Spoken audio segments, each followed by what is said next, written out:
আসসালামু আলাইকুম, কেমন আছেন সবাই? আশা করছি ভালো আছেন। আজকে আপনাদের সাথে আমি একটি পিএলপি ফাইল শেয়ার করব। পিএলপি ফাইলের ডাউনলোড লিঙ্ক ভিডিও ডেসক্রিপশন বক্সে দেওয়া আছে। পিএলপি ফাইলটি ডাউনলোড করতে স্ক্রিনে দেওয়া এরকম মোট 4টি সংখ্যার পাসওয়ার্ড প্রয়োজন হবে। তাই ভিডিওটি না টেনে শেষ পর্যন্ত দেখুন। আপনি যদি এই চ্যানেল নতুন হয়ে থাকেন তাহলে চ্যানেলটি সাবস্ক্রাইব করে পাশে থাকা বেল আইকনটি অন করে দিন। তো চলে যাওয়া যাক মূল ভিডিওতে।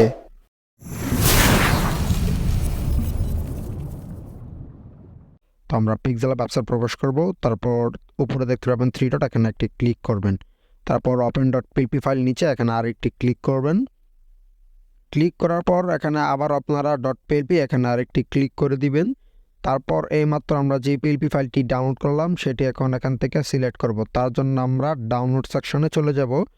ডাউনলোড সেকশন আসার পর আমাদের পিএলপি ফাইলটা সিলেক্ট করব। তারপর ওপেন অ্যান্ড অ্যাডে ক্লিক করব, তাহলে পার্মানেন্টলি অ্যাড হয়ে যাবে। তো একটু সময় নেবে, আপনারা এরপর ওকে ক্লিক করে দিবেন। তো দেখতে পাচ্ছেন আমাদের পিএলপি ফাইলটা এখানে শো হচ্ছে।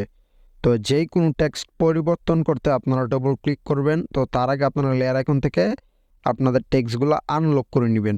তো এখানে চাইলে আপনার কোম্পানির নামও দিতে পারবেন, অথবা আপনার ব্যবসায় প্রতিষ্ঠান সকল কিছুর নাম এখানে দিয়ে নিতে পারবেন, বা আপনার ব্যক্তিগত নাম দিয়েও নিতে পারবেন। তো এখানে আমি একটা সাপোজ নাম দিচ্ছি।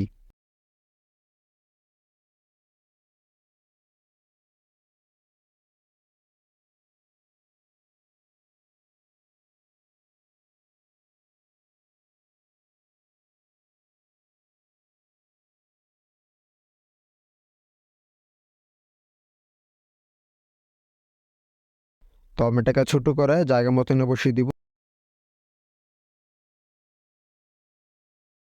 তার জন্য আমরা মাঝ অপশনে ক্লিক করে রিলেটিভ পজিশন দিয়ে আমরা এটাকে মাঝ বরাবর আনব।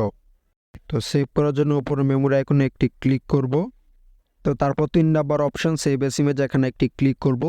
তারপর আপনারা দেখতে পারবেন ডেমিনেশনের জায়গায় কাস্টম আছে। তো কাস্টমটা আমরা ক্লিক করে নিচে আলট্রা সিলেক্ট করে দেব, তাহলে আপনার ক্যালেন্ডারটি হাই রেজুলেশনে সেভ হবে।